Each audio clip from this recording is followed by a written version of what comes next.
एक अजैन परिवार में, क्रिश्चियन ईसाई परिवार में जन्म लेकर के जिन शासन की ऐसी सेवा कर लिया। वो साहित्यकार था, पढ़ता गया, पढ़ते पढ़ते उसे हुआ कि मुझे पौमचर्यम नामक जैन रामायण का भी ट्रांसलेशन करना है। पौमचर्यम यानी वाल्मीकि रामायण के बाद की दुनिया की दूसरी रामायण, उस रामायण का हरमन याकोबी ने इंग्लिश में ट्रांसलेशन किया। यह है जैन धर्म की सेवा।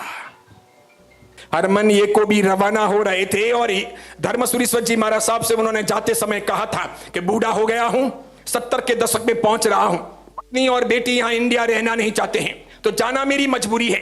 कमर से, शरीर से थक गया हूं, खुद अपना खाना बना नहीं सकता हूं, अपने काम कर नहीं सकता हूं, अकेला यहां जी भी नहीं सकता हूं। ये दोनों यहां रहना नहीं चाहते हैं, इसलिए जा रहा हूं, लेकिन रोते हुए जा रहा हूं, दिल में दर्द लेते हुए जा रहा हूं, लेकिन ये कहते हुए भी जा रहा हूं कि वहां जाकर संस्कृत और प्राकृत के विद्याभ्यास की मैं ऐसी व्यवस्था करूंगा महाराज साहब कि आज नहीं तो 50 साल बाद इंडिया से लोग संस्कृत और प्राकृत सीखने के लिए जर्मनी आया करेंगे। आज जर्मनी की विभिन्न यूनिवर्सिटियों में 30,000 स्कॉलर इंडोलॉजी और जैनोलॉजी का विद्याभ्यास कर रहे हैं, संस्कृत प्राकृत भी सीख रहे हैं, और इन 30,000 में एक भी जैन नहीं। मुसलमान भी सीख रहे, सिख ईसाई भी सीख रहे, हिंदू और अन्य अन्य लोग भी सीख रहे, एक जैन नहीं। उन्होंने ऐसी व्यवस्था की। उन्होंने भक्तामर स्तोत्र के ऊपर भी बहुत काम किया, वो रिसर्च किया, और वहां जाकर जर्मनी के अंदर एक एक सिटी में हरमन याकोबी भक्तामर चिकित्सा पद्धति के तौर पर छोटे छोटे यूनिट खड़े किए। मानसिक धरातल पर मंत्रों के आधार पर भक्तामर से रोग शोक मिटाते हैं। सक्सेस हो गया उनका परिणाम। हमारा भक्तामर उन्होंने उपयोग में ले लिया। साधु साधियों की भी ऐसी ही है। हम दाल भात रोटी साग समझते हैं साधु साधियों को, कुछ भी बोल लेते हैं, कुछ भी लिख लेते हैं, कुछ भी कर लेते हैं। धर्म वर्म को भी ऐसा ही समझते हैं, कुछ महत्व नहीं है हमारा। कुछ कुछ लोगों के दिमाग में खाली चढ़ावे हैं, कुछ कुछ के दिमाग के अंदर है कि चढ़ावे बोलना, पैसा भले बाद में भरना। कुछ कुछ के दिमाग में है कि बस प्रभावनाएं लेनी, फोगट का समी वास्तव ले तो खाना खाने चले आना। ऐसे लोग जैन धर्म का कल्याण नहीं कर सकते। महावीर को जिंदा करने की आवश्यकता है। वो विचारों से ही जिंदे हो सकते हैं। उनकी बातें जन जन तक पहुंचाई जाएं। कितने अजैनों के साथ में आप पड़े हो, कितने अजैनों के पड़ोसी होकर के आप रहे हो, कितने आपके मित्र हैं, इतने सारे हैं। आपने किन तक भगवान महावीर के सिद्धांतों को पहुंचाने के लिए कितनी कोशिश की, कितने घंटे निकाले। अगर एक आदमी एक दिन के लिए आधा घंटा भी निकालता है, 23.5 घंटे अपने, आधा घंटा धर्म का, महावीर भगवान का, कि कहीं ना कहीं मैं बैठूंगा, डीप ड्रिलिंग करूंगा, सिद्धांतों को समझूंगा, समझाऊंगा, वहां तक बातें पहुंचाऊंगा, प्रेम से, भाईचारे से, मैत्री पूर्वक कहूंगा, और इस प्रकार सामने वाले का दिल बदलने की कोशिश करूंगा। अगर वो दिल बदलता है तो उसमें उसका भला है, मेरा नहीं। अभी मनुष्य हैं और वो भी जिन शासन के हैं, इसलिए मैं भी पॉसिबल जो हो सकता है वो अभी हो सकता है, उसके बाद का कोई भरोसा नहीं। और अभी अगर इसको सफल नहीं किया जीवन को, तो आगे वापस जैन धर्म कब मिलेगा इसकी कोई गारंटी भी नहीं, नक्की गारंटी नहीं। जितना दुरुपयोग करोगे उतना नहीं मिलेगा, और हमने खूब दुरुपयोग किया है।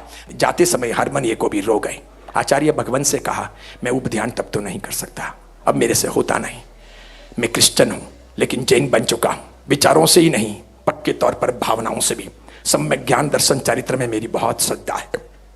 हो सके तो मुझे एक भोजपत्र पर सुंदर चंद्र स्वर में अष्ट द्रव्य से लिख करके नवकार मंत्र दीजिए दान के तौर पर।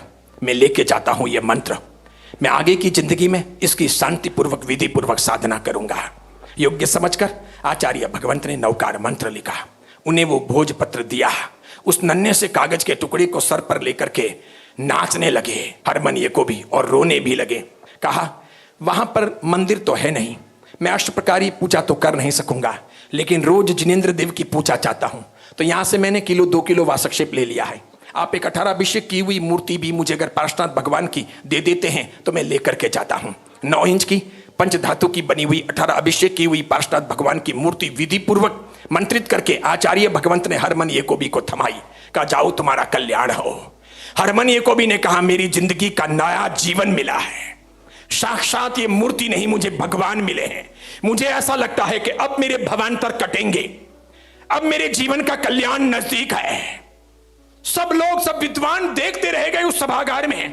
रोता रोता सिसकियां भरता हुआ हरमन याकोबी रवाना हुआ। और जाते जाते कहा आशीर्वाद दो, गुरु पूजन किया, वासक्षेप डलवाया, चरणों की रज यहां लगाई, बोला आशीर्वाद दो। उत्तराधीन सूत्र में 36 अध्यायों में से एक अध्याय है पंडित मरण, सुमरण, समाधि मरण का जो अध्याय है मैंने वो भी पूरा पढ़ा है। बस मैं वैसा समाधि मरण चाहता हूं, जब मेरा अंतिम समय हो, भगवान मेरे सामने हो, नवकार मंत्र मेरी जिह्वा पर हो, मेरी मनस्थिति शांत सुरम्य और बिल्कुल उपशमन भाव वाली हो, ऐसे आशीर्वाद दो। देखिए आप, समाधि मरण उसने पढ़ लिया था, उसे जीवन का निस्तार पाना था, उसे उपशमन भाव की साधना करनी थी। क्या क्या उसने सीख लिया था और कैसा अपने जीवन में ढाल दिया था। एक दिन सवेरे 6 बजे के आसपास पूर्व दिशा में मूर्ति रख करके सामने हरमन ये को भी बैठे हैं, नमो अरिहंताणम, नमो सिद्धाणम, नमो आयरियाणम सोचते जाते हैं। अरिहंतों को नमस्कार, सिद्धों को नमस्कार, आचार्य भगवंतों को नमस्कार, ज्ञान के पुंज उपाध्यायों को नमस्कार, साधना का श्रम करने वाले साधु साध्वियों को नमस्कार। आंखों में पानी है, मैं अपनी जिंदगी में साधु बन न सका, पता नहीं किस भव में वापस मनुष्य जन्म मिलेगा। सदगुरु भगवंत मिलेंगे, साधु साध्वी बनकर के अंतिम निर्यामना करूंगा। हे भगवान मुझे समाधि मरण देना, मैं कषायों से मुक्त हो सकूं। नमो अरिहंताणम, नमो सिद्धाणम। और विचार करता है कि भगवान की कॉस्मिक एनर्जी बिखर रही है, वो आ रही है, मुझ पर बरस रही है, मेरी आत्मा धीरे धीरे पावन बन रही है, मेरी आत्मा उपशमन भाव में स्थिर बन रही है, मेरे सब क्लिष्ट कर्म कट रहे हैं। और अचानक वापस बोल रहे हैं नमो अरिहंताणम, नमो सिद्धाणम, नमो आयरियाणम, और प्राण निकल गई। वो क्रिश्चियन आदमी जिसने 50 साल तक मांसाहार किया था, शराब पिया था, बाहर भटका था, खूब नाम के लिए, महत्वाकांक्षाओं के लिए काम किया था, और जब भारत आया और जैनिज्म को जाना, सारी महत्वाकांक्षाएं एक तरफ रह गई। जब जर्मन सरकार ने कहा वाइस चांसलर बनो, तो कहा बहुत हो गया, बहुत बाहर के पद देख लिए, नाम देख लिए, ट्रॉफियां देख ली, इज्जत देख ली, सम्मान देख लिए, बस अब अंतर को देखना है, भीतर को देखना है, अंदर उतरना है। ये सब मेरे काम नहीं आने वाला। इन 5 वर्षों में जो सीखा है बस अंदर चला गया हूं, मना कर दिया कि मुझे नहीं चाहिए।